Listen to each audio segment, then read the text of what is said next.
Kwentuhan tayo guys sa mga buhay-buhay natin. Wala man tayong tao na tinutukoy dito sa ating kwento, ngunit ito ay nangyayari sa bawat isa sa atin.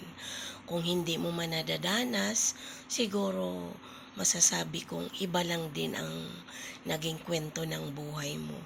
Kasi bawat tao may kanya-kanyang kwento.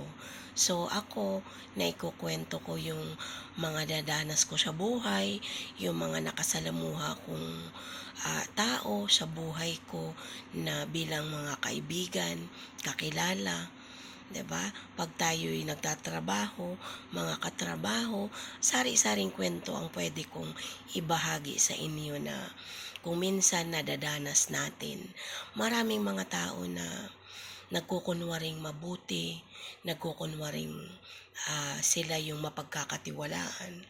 Sila yung mga taong halos ibuhos mo yung tiwala mo sa kanila. Pero ito ang katotohanan ng ating buhay. Kapag ikaw ay walang pera, kapag kailangan ka pa nila at sila ang may pera, importante ka sa kanila. Ngunit kung ikaw ay wala ng silbi at wala ka ng pakinabang sa kanila, wala ka ng kwenta. Yun po guys ang katotohanan.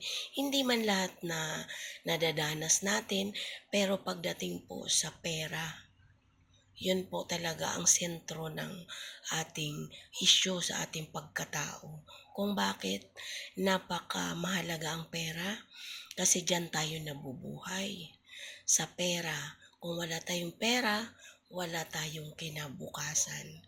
Lahat nandyan sa pera, ngunit may mga bagay na hindi natin pwedeng ikumpara sa pera. Kasi kung minsan, mas mahalaga pa rin yung pakikisama natin. Dahil para sa akin, importante man ang pera, pero mas importante pa din para sa akin yung pakikisama. Yan po guys ang aking natutunan sa buhay. Ngunit iba't iba lang din ang ating pagtitiwala at tiwala at paniniwala sa ating buhay. Kaya guys, kung minsan maging maging mapanuri sa ating mga taong nakikilala, mapagmatsyag tayo sa ating paligid, dapat alerto po tayo dahil nandyan yung mapapahamak ka ng dahil din sa kabutihang loob mo. Kaya guys, kung minsan, balansehin natin yung ating pagiging mabait, pagiging mabuti, dapat 50-50 lang.